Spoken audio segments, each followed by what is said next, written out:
We are pushed data and metrics every single day, and we are bought into this concept of buying in that these metrics and data are the ones that we should pay attention, and we are being used to be showed that these numbers are how we should affect public policy. For every day we are locked down, it's going to take 2 to 3 weeks to recover.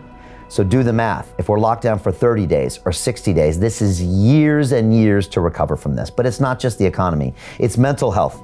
All of our mental health is being damaged. Suicides are at an all-time record high. Drugs, smoking, drinking increasing. We're seeing domestic abuse increasing, child abuse increasing. We're seeing a strain on our education system. We're seeing poverty increasing. So this isn't just about me not being able to go to the gym. This isn't about you not being able to go to a restaurant. This is severe generational damage to our economy based on flawed data. The difference in risk is more than 1,000-fold between the oldest and the youngest groups. What we need is a hybrid model of focus protection. I want to focus on the economy while also protecting the vulnerable. Most people think it's either or. I disagree. I think you need both. Everything that Dr. Kulldorff talked about is control. We need to find a way to live with the virus, and by using focus protection, we can do that.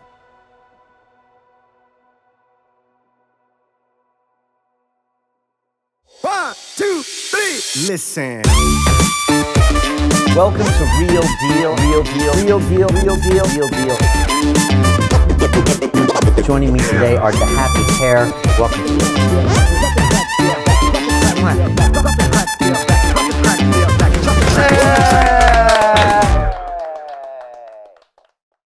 Welcome to Real Deal. I am Brian Rose, and we are live here at London Real World headquarters to talk about Lockdown 2.0 in Britain.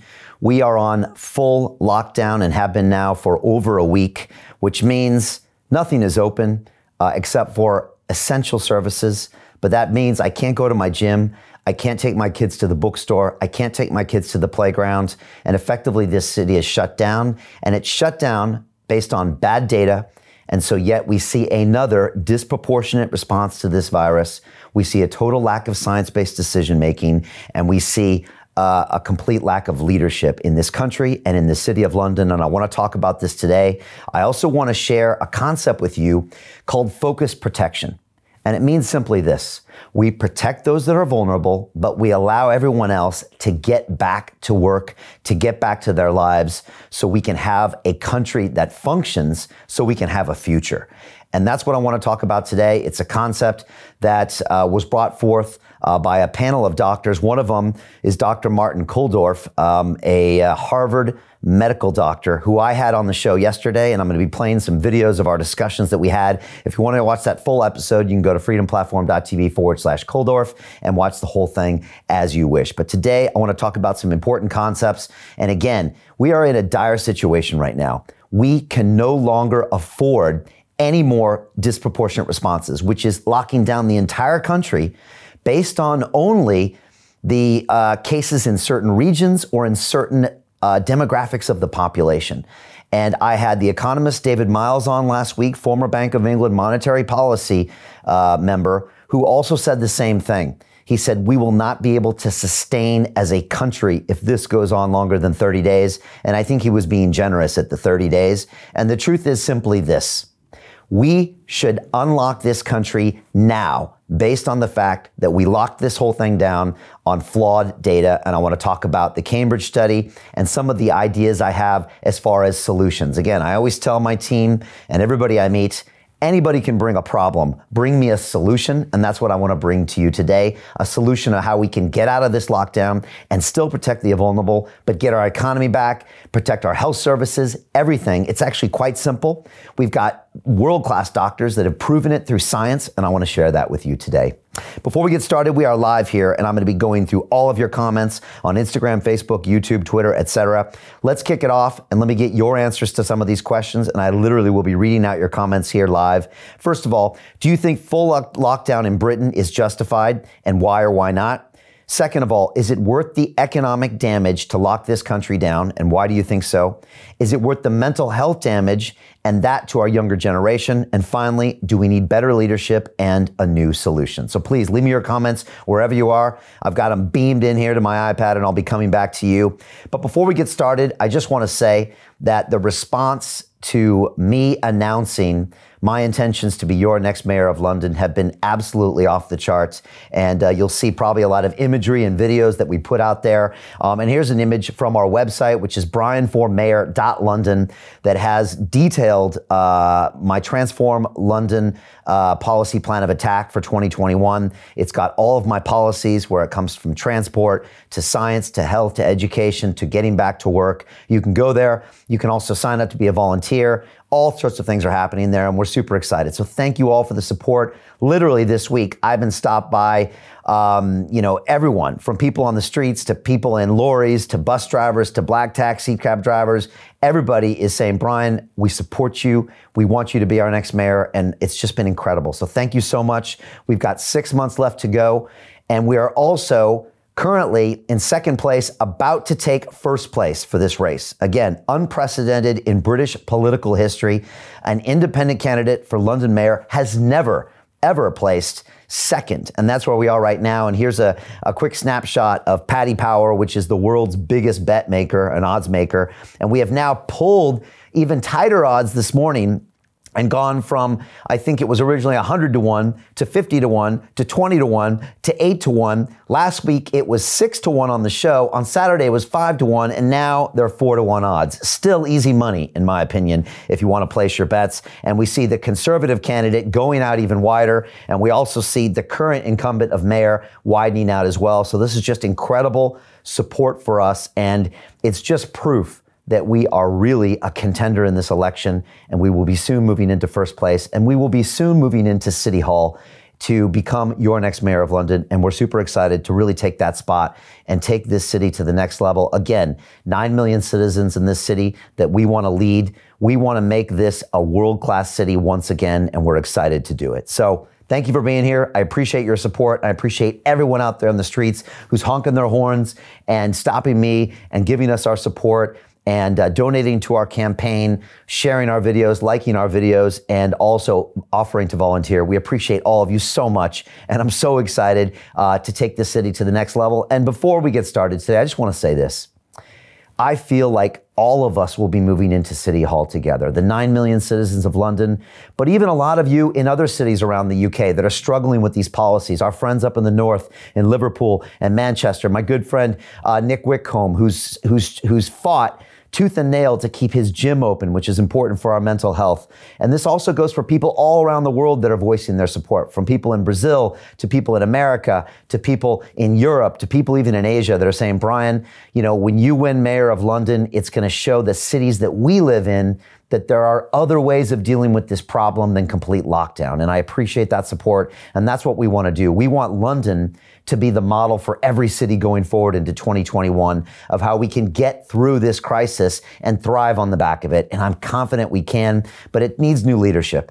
And the truth is that our current crop of politicians with their supposed two choices of leadership and their vested interests and their lobbyists and their principal aim, which is to get reelected, they no longer have the solutions we need to a new problem. We need someone that can come with a new vision, new ideas, and take London in a new direction. And that's what I plan on doing as your next mayor of London. I couldn't be more excited. I know it's going to be a difficult job.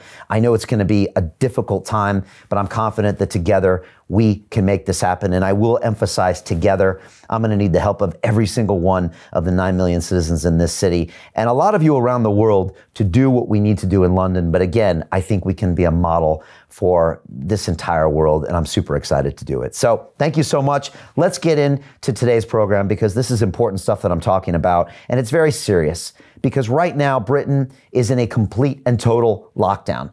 A lot of us allowed the lockdowns to happen in March and April and May because we didn't know much about this virus. And we thought, you know what, just to be on the safe side, let's shut everyone down until we understand this virus now. But I bet most of us never, ever imagined that coming November and into December, we would be back in the same place. And that's because we haven't found new tools and new solutions, and we're not making a proportionate response to the virus. What we see our government doing is cherry picking the data and the science that seems to validate the choice that they want to make with their policy. So they have an intention of where they're going, and they all have their own agendas. Most of them are not based in serving the citizens. They cherry pick the science.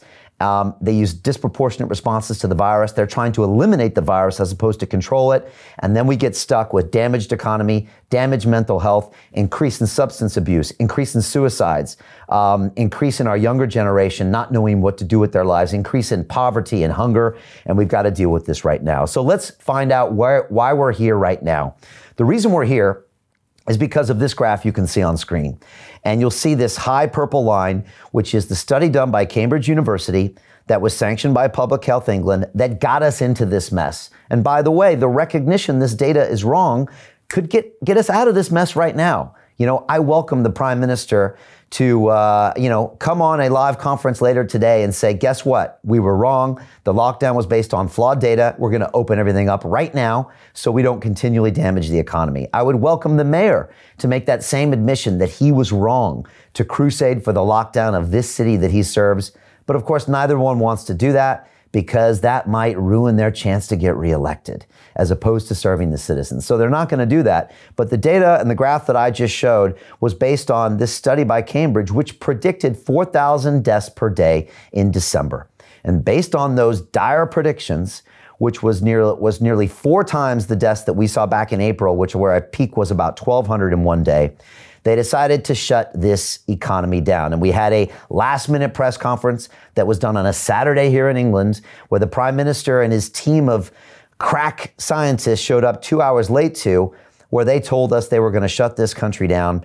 And it was literally days later where our former Prime Minister, Theresa May, stood up in the House of Commons. By the way, when she stood up, our Prime Minister walked out of the room, and she went on to say the data is flawed. This 4,000 death prediction is wrong. That same study was predicting 1,000 deaths per day in real time. And last week, those numbers were around 250 per day. So the same study that we are using to lock down an entire country and crush an economy wasn't even working in real time. And this data was later even revised down further to where that 4,000 number in the future was revised down to 1,000. And so the truth is that we clearly saw that this was the wrong data, and yet we locked down this entire country. And the crazy thing is that we even knew the data was flawed, but our entire two-party political system decided to still vote and back the Prime Minister and shut this economy down. And so what happens is this: we are all now shut down, and we are facing massive collateral damage. Let me talk about that. The economy, it's being crushed right now. And as I said before, Lord Stuart Rose, the former chairman of Marks and Spencer, one of the biggest retail companies here in Britain, said, for every day we are locked down, it's going to take 2 to 3 weeks to recover. So do the math. If we're locked down for 30 days or 60 days, this is years and years to recover from this. But it's not just the economy. It's mental health. All of our mental health is being damaged. Suicides are at an all-time record high. And those numbers go even higher for our younger people. We are seeing substance abuse, drugs, smoking, drinking increasing. We are seeing other physical health ailments going up because they can't get access to health care. We're seeing domestic abuse increasing, child abuse increasing. We're seeing a strain on our education system. We're seeing poverty increasing, homelessness increasing, and we're seeing real evidence of people going hungry in this country. All right, so this isn't just about, me not being able to go to the gym. This isn't about you not being able to go to a restaurant. This is severe generational damage to our economy based on flawed data. So I just want to set that stage right now. But it goes further, because when you look at the geographic situation in this country, it makes no sense to have an entire lockdown. And this is the start of my point today, that we are making a disproportionate response to this virus, and we need to start making a proportionate response. Let's look at the geography to start this off. Now, you'll see this graph that I'm going to show you right now, and these are the 32 boroughs of London. And you'll see from this graph that 21 out of 32 London boroughs are showing a decrease in COVID cases. Let me repeat that. 21 out of 32 London boroughs are showing a decrease in COVID cases. And when you look at some of these numbers, per 100,000, they are showing on average on London about 145 cases per 100,000 inhabitants. These numbers are extremely low compared to other major sections of the country where these cases are much, much higher, sometimes double, triple, or quadruple the case numbers that we're seeing here in London. We look at some of these areas in the north like Oldham, as you can see on this table here, 773 cases per 100,000. Places like Wigan, 593. Places like Bolton, 539, and it goes on and on. Our friends up in Manchester and Leicester, over 400. And yet, what does the government decide to do? Lock down the entire country.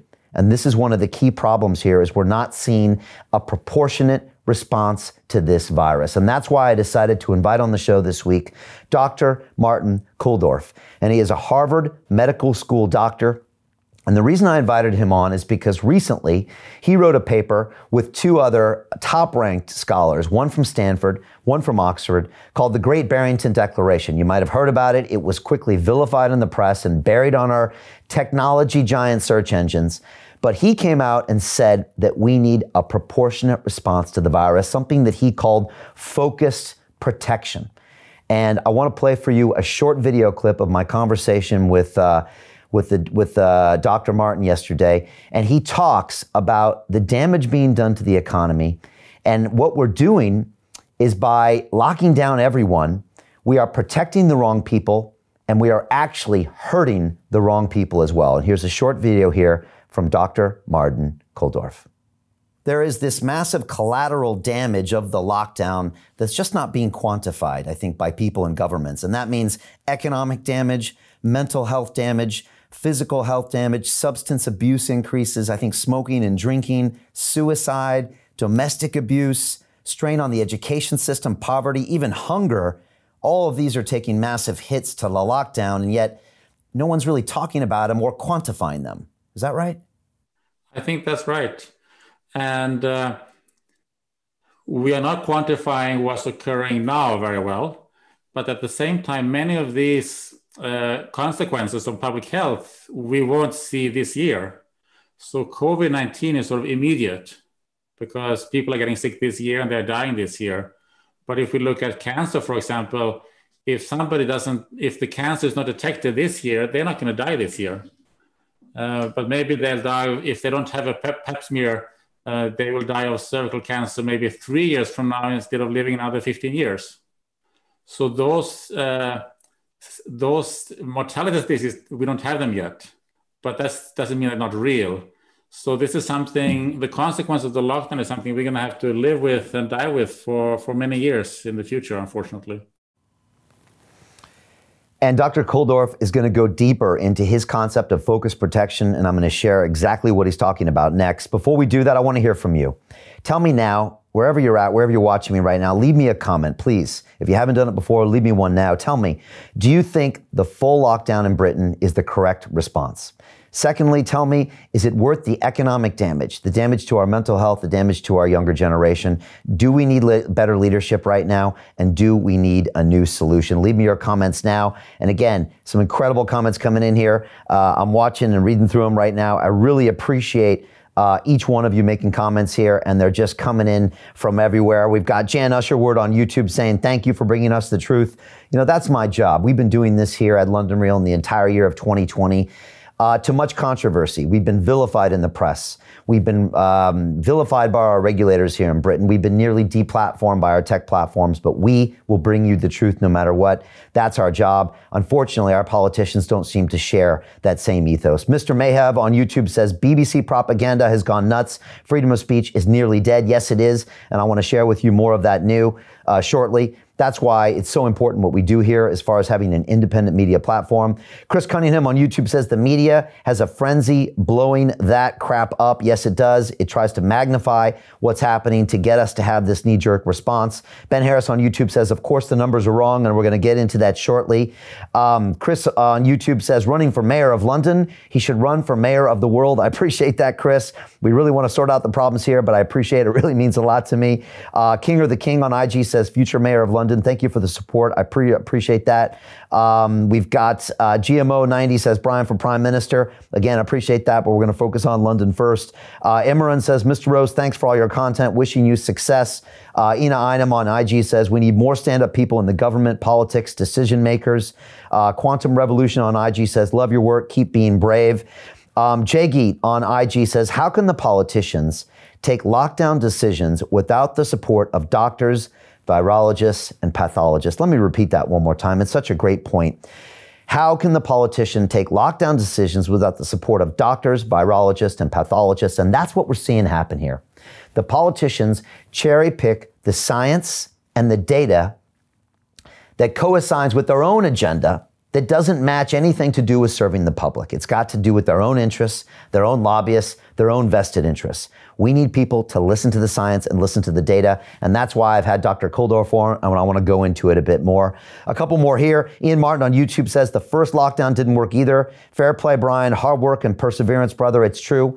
Again, the first lockdown was intended to minimize the strain on our NHS. It was never used as a consequence to slow the spread of the virus. So why are we doing this now? And we want to talk about that more today. And Amanda Robichon on YouTube says, Theresa May was right on that one.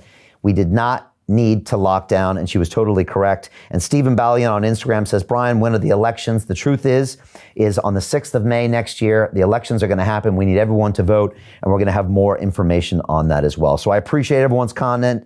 Thank you so much. Chrissy Morrissey on IG says, Brian for mayor. Robert Ryder on IG says, we need a Brian in Sweden, and I appreciate all that support. And I want to go into the next points because it's super important that we get into these topics. I want to talk about this next concept and this next video I want to share with you.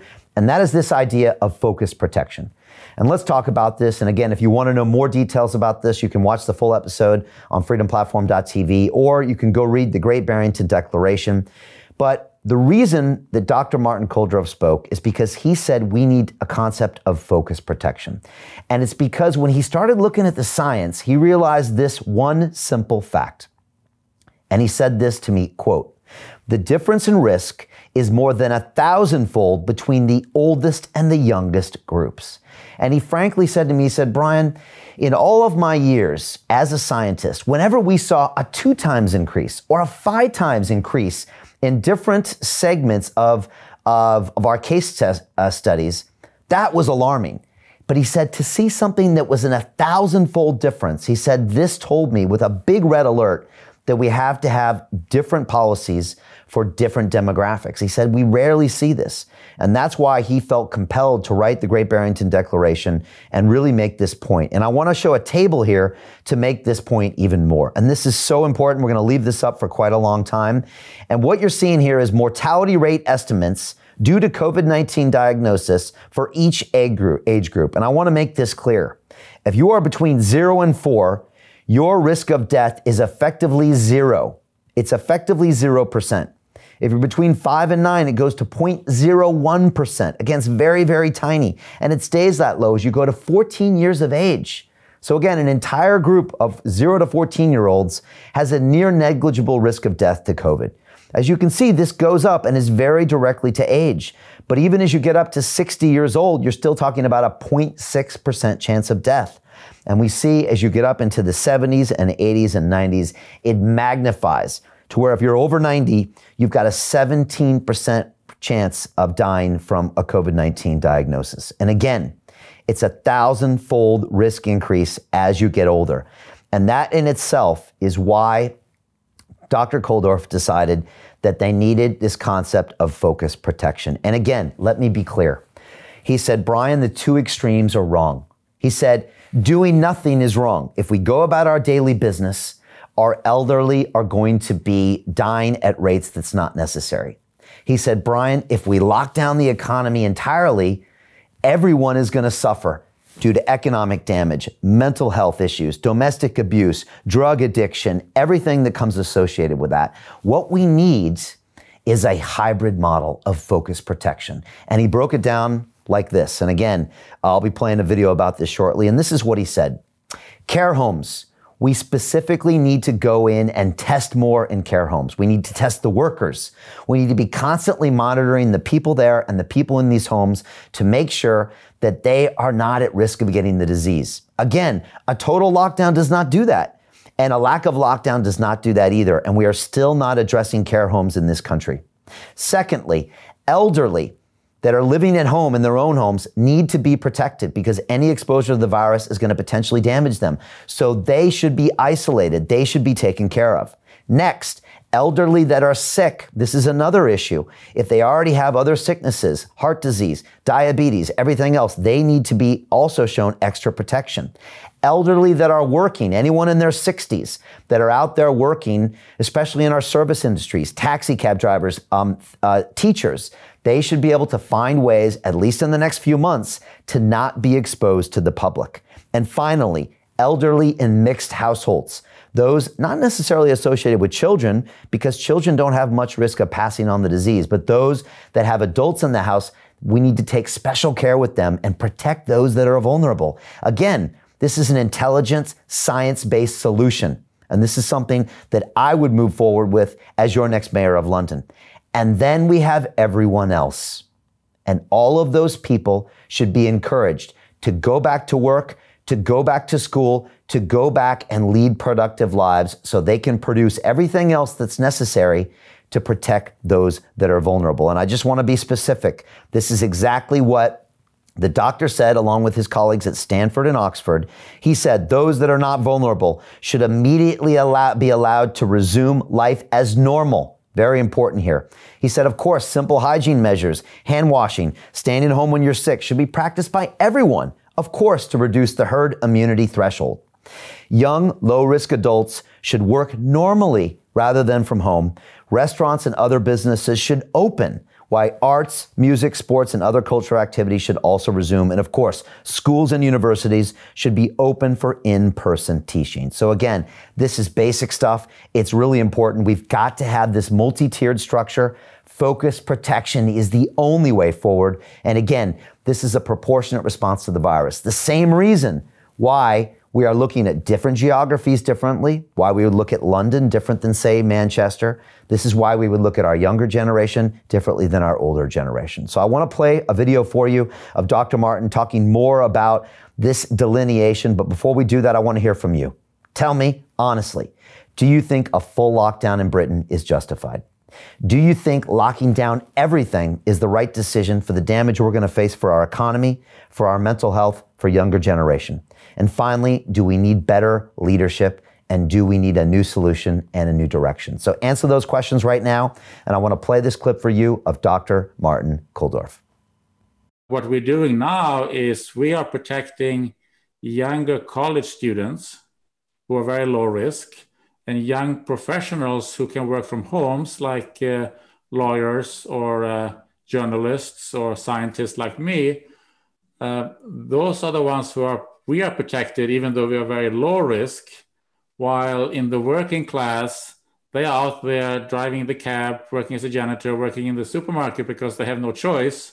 So it's the older working class, high risk, who are building up the immunity in the population that will eventually protect all of us, while we are protecting low risk college students and low risk professionals.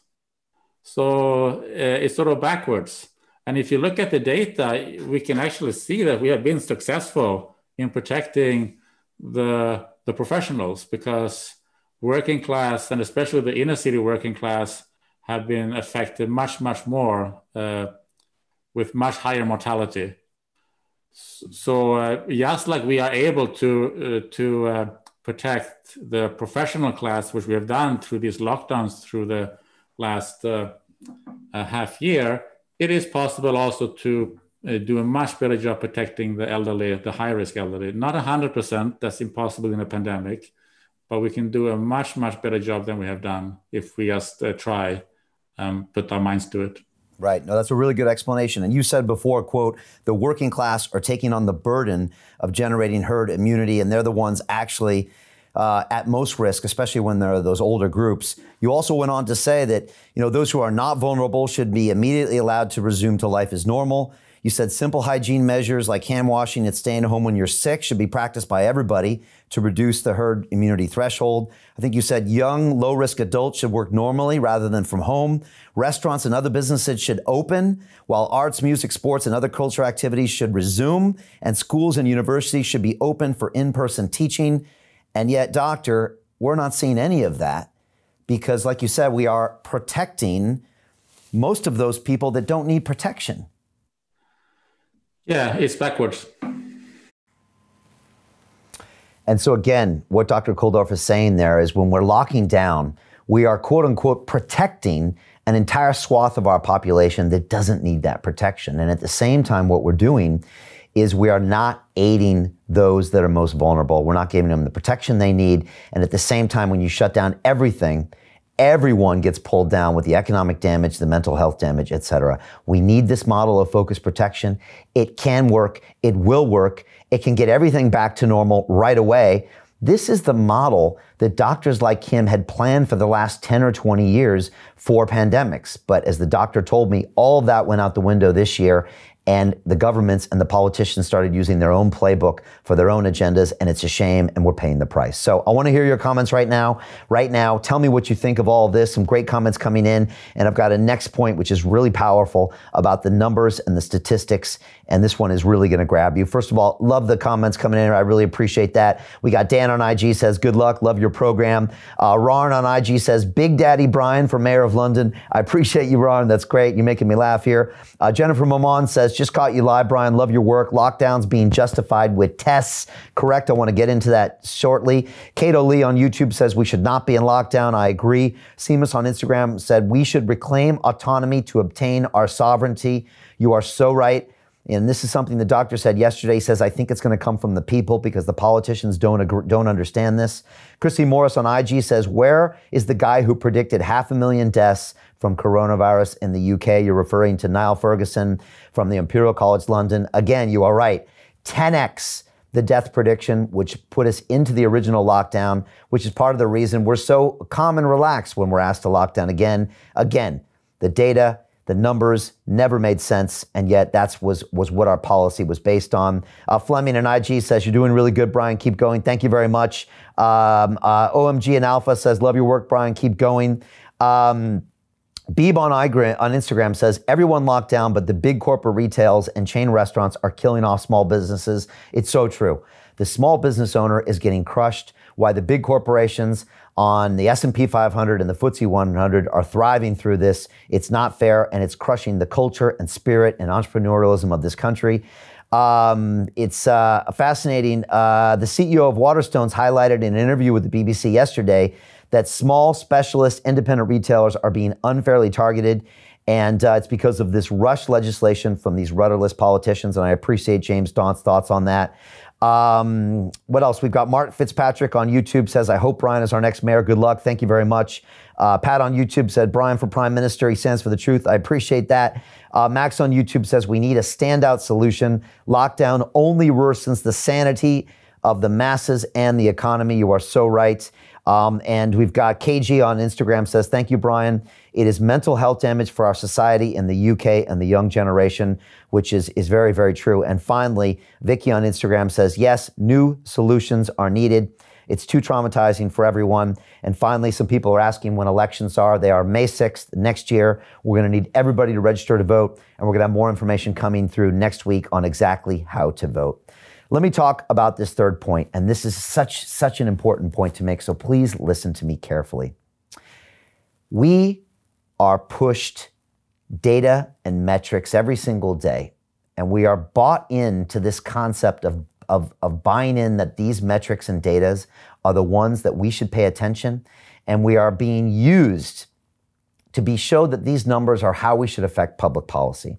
And one of the biggest numbers that is bandied about every single day, and one that I asked Dr. Kulldorff about, is the number of positive coronavirus tests that we get shown every single day. Now, yesterday in the UK, we got published a quote-unquote record number of coronavirus cases, and the number was 33,470 people have tested positive for coronavirus in the UK. That was the government's latest daily figure, all right? This is something that was quoted in a BBC article. And yet that same article went on to say these following things.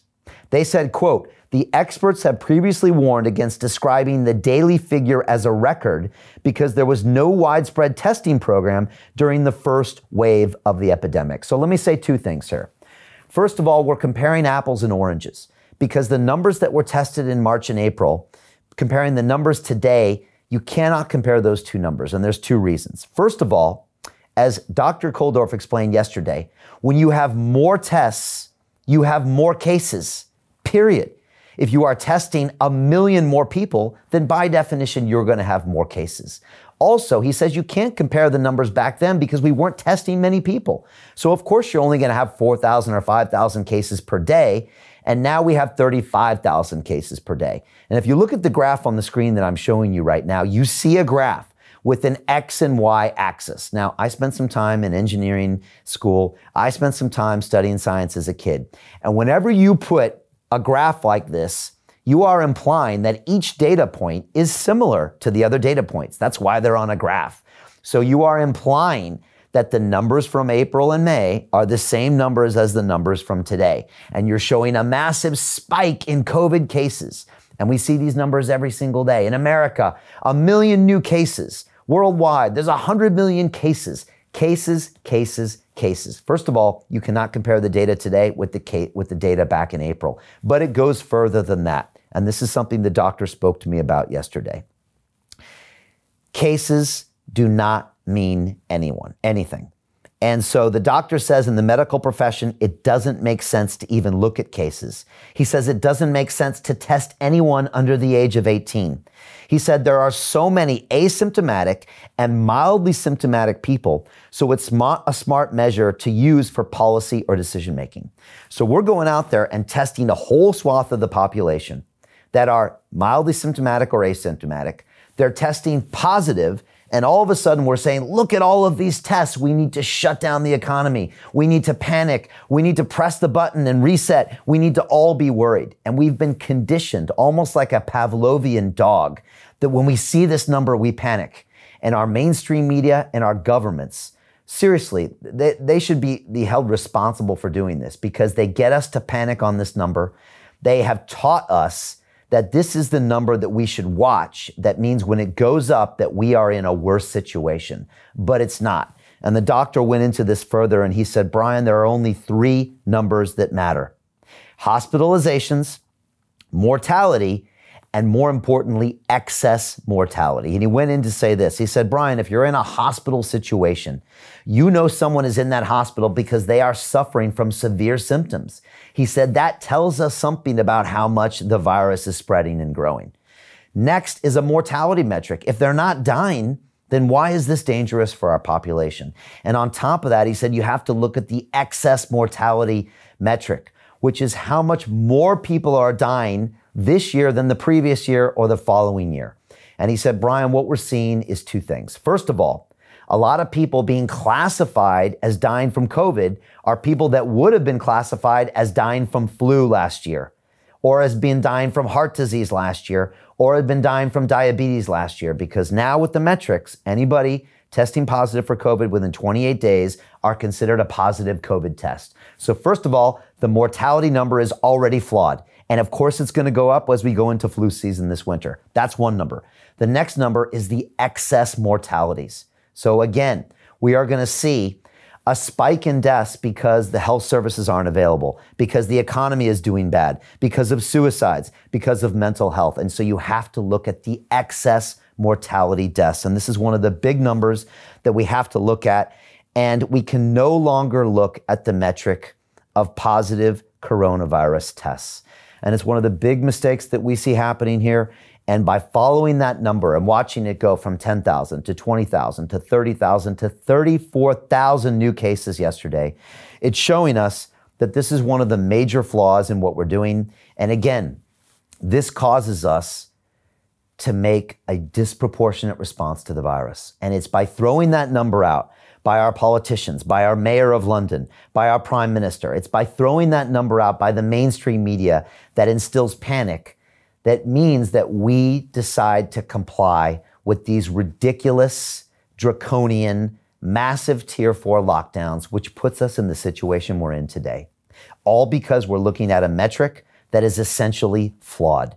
We should not even be looking at tests. Tests don't mean anything.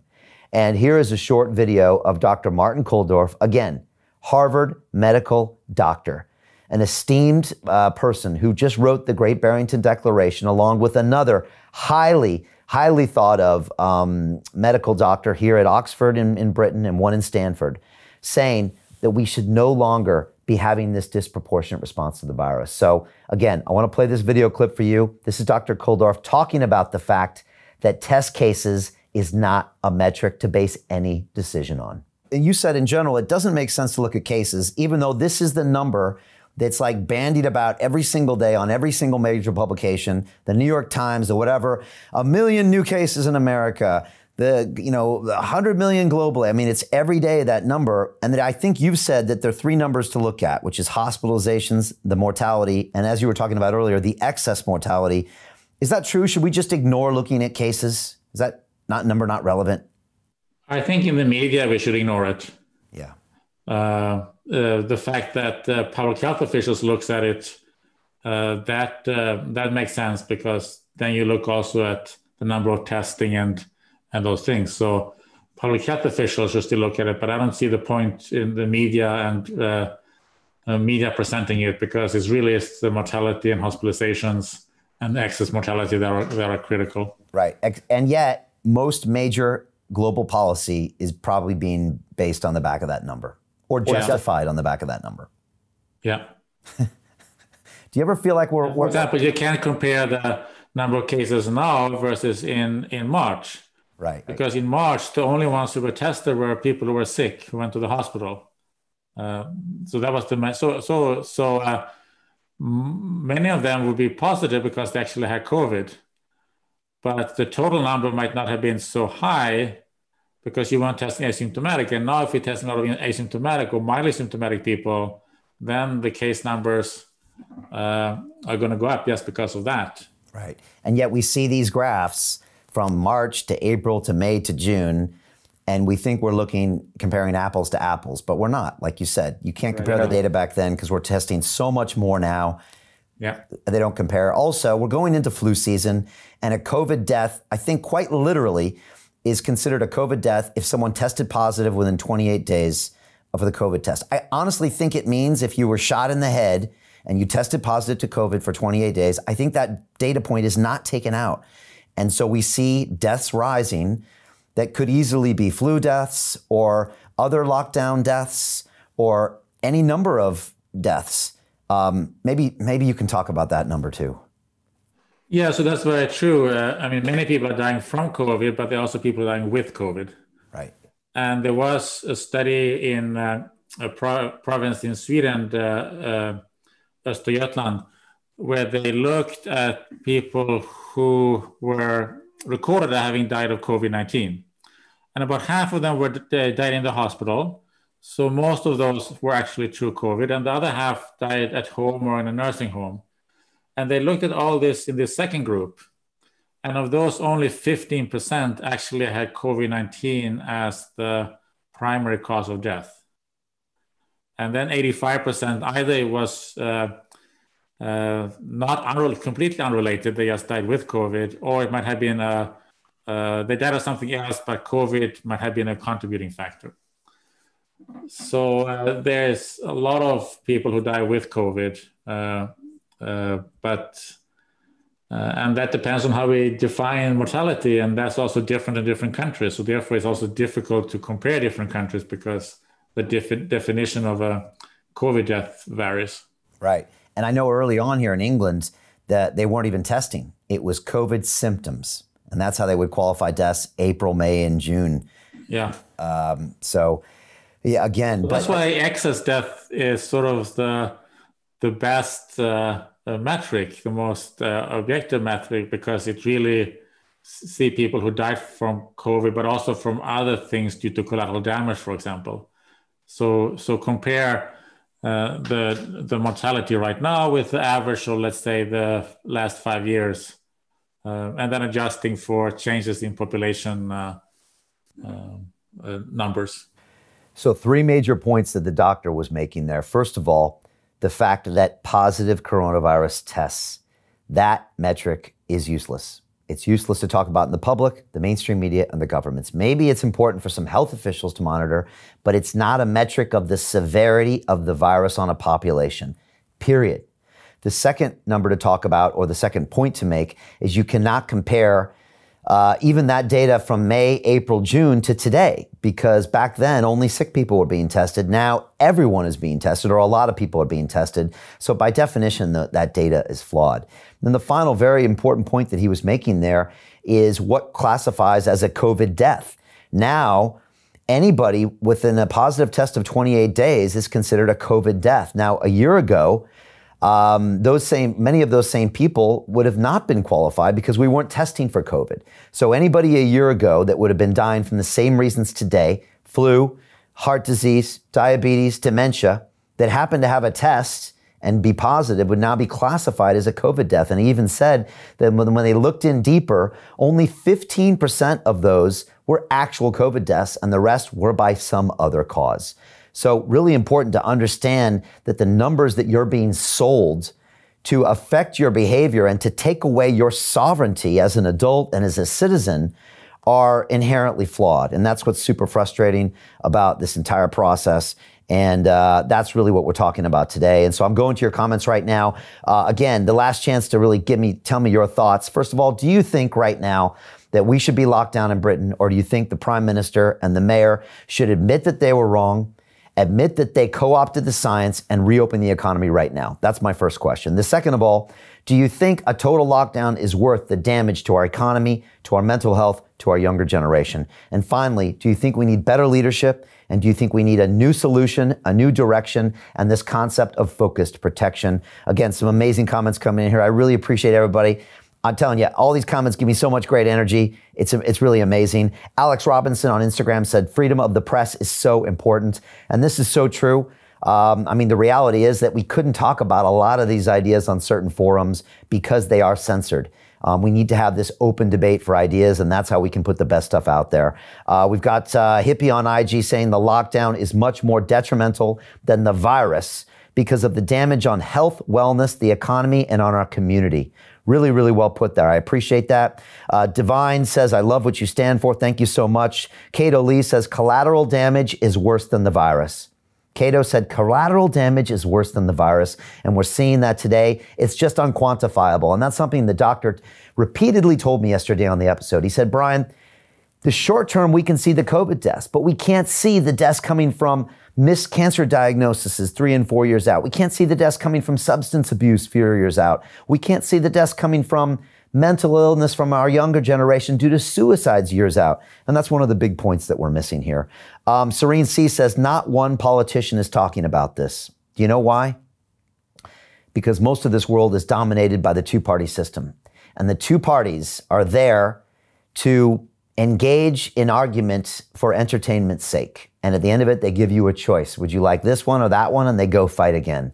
They're actually not interested in serving you. They're not interested in solving your problems. They're interested in fighting for your entertainment to where you get choice A or B, and then they move on. That's why we need a new direction. We need an independent candidate that's not locked into this two-party system and their vested interests and their lobbyists and their sponsors. We need new ideas, and that's why I am planning to be your next mayor of London. So thank you for these comments. We are great. Brian Seto and Julian Shields on YouTube said, Brian for president. All right, we got 4 more years, but I appreciate that thoughts. And plus, I live in London and I like this country, but thank you for that. Digital Drill says, absolutely good model. He obviously likes the science that's being presented.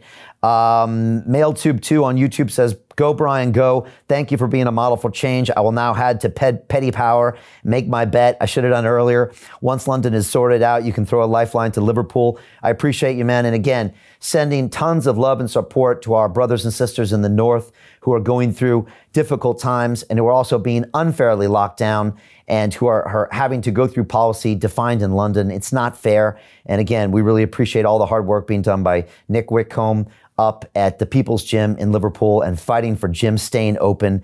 Gyms are such an important part of our physical health and mental health, and they need to be opened now. What else? Some other comments. I want to make sure I get everyone, so I appreciate the comments here. Raymond Nation on YouTube says, fantastic info. Exactly. This information was buried on Google, our mainstream media, and our search engines. Buried. In our social platforms, because it didn't fit with the agenda of the social platforms, the mainstream media, and our politicians. That's why it's our job at London Real to put it in front of you. So thank you so much for that. Treffine Artist on YouTube says the ease at which they have imposed these restrictions, not just in Britain and worldwide, is mind-boggling and frankly frightening.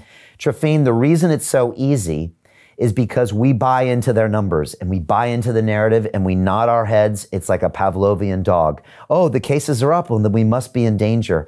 The problem is they have conditioned us like dogs to, bark when they say, what they want, to jump. We say how high. And that's the problem, and we need to get ourselves out of that mindset.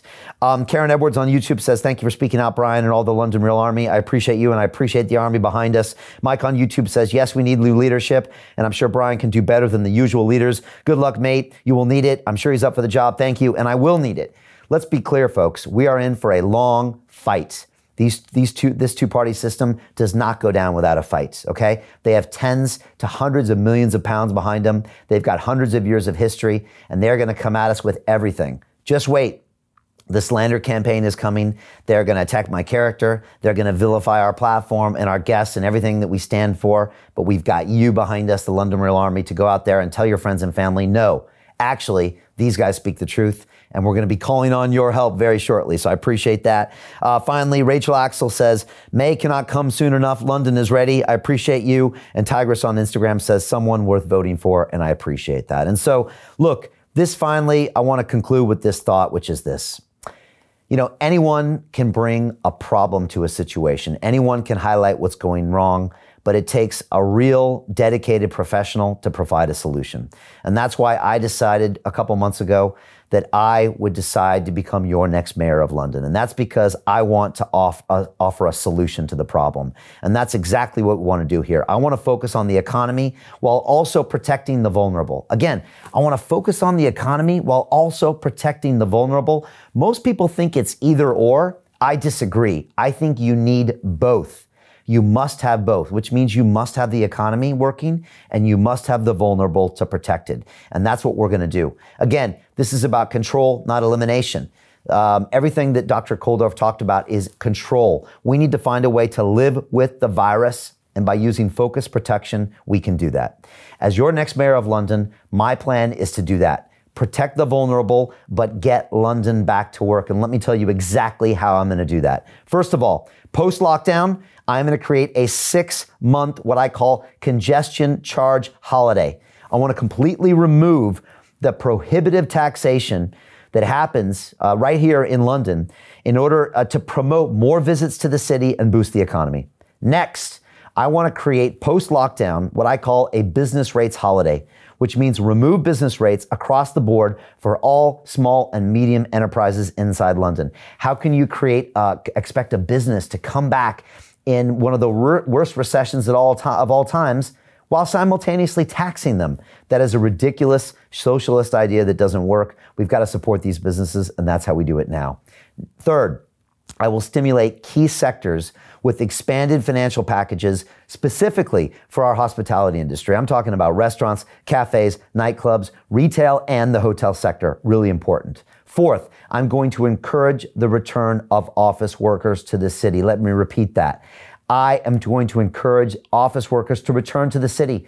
Let's find a way to get those age groups under 40 to come back to the city. Let's sit down with the 30 global financial institutions in the city of London where I used to work and say, hey, what's it going to take to get your people back? What can we do to get them back here safely? And what can we do to incentivize you to do that?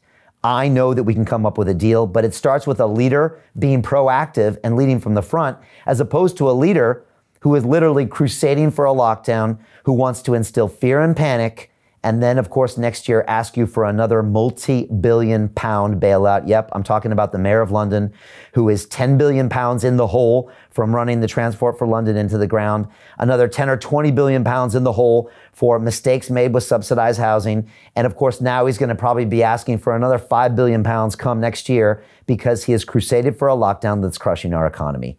That's not what I would do. Let's get back to work.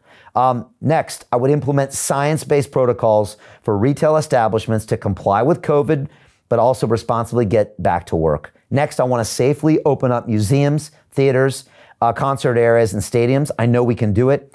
I want to allow outdoor seating for the use of streets for all of our retail and hospitality businesses here in London. It sounds simple. We could do it right now, and we could open up these businesses and be safe for COVID. I want to get our children back to school, which is going to promote all the businesses around that, and it's going to support those depending businesses. On top of that, I want to put science first and talk about what I just talked about, proportional response to the virus. I want to put our health first. I want to be proactive with our health. I want to get people in gyms. Let's start eating more responsibly. Let's really talk seriously about smoking cessation, reducing our drinking, and how we look at drugs in this country. Let's look about mindset. Let's look about getting better sleep habits. Next, I want to put education first and really get our kids back to school. Still a lot of schools that are not at capacity because of this virus. And finally, I want to put family first. By promoting the family structure, we're going to reduce crime. We're going to have massive benefits to the economy, and we're going to really save a lot of our housing issues and some of our other social supports. So those are my plans as your next mayor of London. To be honest, no one is talking about the policies that I'm articulating here, which is strange because the people that are trying to run for mayor, they've been doing this for 20 years. So they're supposed to be the ones with the great ideas, but we have the best articulated policies. Again, these are all summarized on my Transform London 2021 plan of attack. It's all on our website, brianformayor.london. Go there. Please sign up for our list. You can donate to our campaign, and we're soon going to have ways that you can help volunteer because let's be honest, folks, we are going to need every single one of your help to win this race. The two parties, they are going to dig in here. They're going to start coming after us. They're going to spend big. They're going to try to attack us. We're going to need every single member of the London Rail Army in the streets, sharing our videos, giving us comments and likes, speaking with your friends and family, hopefully out there passing out flyers, talking to people, like I said, sharing the videos and talking about how we all together can move into City Hall and make the changes we need. I'm telling you, this is desperate times. They require desperate measures, and enough of this current crop of politicians. They've shown time and time again that they cannot handle this situation. They are making disproportionate decisions and disproportionate responses to this virus. There's a total lack of science-based decision-making. And let's just talk about basic leadership. Again, they do not show credibility in their decisions. They do not show that they are making solutions, and they're not trying to get London back to work or get this country back to work. So let's do that.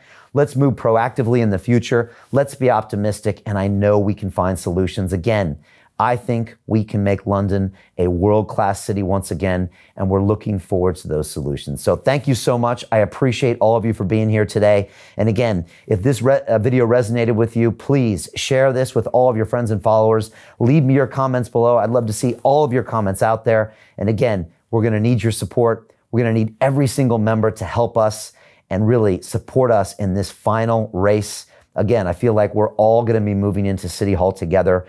We're going to need all of your help and all of your sacrifice, but I think we could be an example for the world. I think London could show the world what it looks like when you have a focused response to this virus, when you have focused protection. We could show the world how we could protect our elderly, protect those in our care homes, protect those that are already suffering from disease, but at the same time, get our younger generation back to work. If we could do that, we could kickstart our economy. We could save our mental health issues. We could prevent suicide, prevent drug addiction, prevent domestic abuse. We could really be a model for the world. And by doing that, I think we can help the world as well. So I'm super excited to be your next mayor of London. Please keep talking about us. There's only one reason that the sports, the betting agencies are making us soon to be number one. It's because you're talking about it. You're telling people about it. You're sharing the videos. So please keep doing that. Please keep supporting us. And again, it's going to be my honor to serve you as your next mayor of London. We are super excited for the challenge, and we are confident that we can find solutions to these problems. Again, I'm going to use the science. I'm going to make an intelligent, proportionate response, and we're going to get everyone back to work, and we're going to get through this crisis. Thank you so much for your time today, and I look forward to doing more of these videos to continue to put these issues out there and to serve you as your next mayor of London. Thank you. At London Real, we believe that individual transformation can change the world. Join us and start your journey today.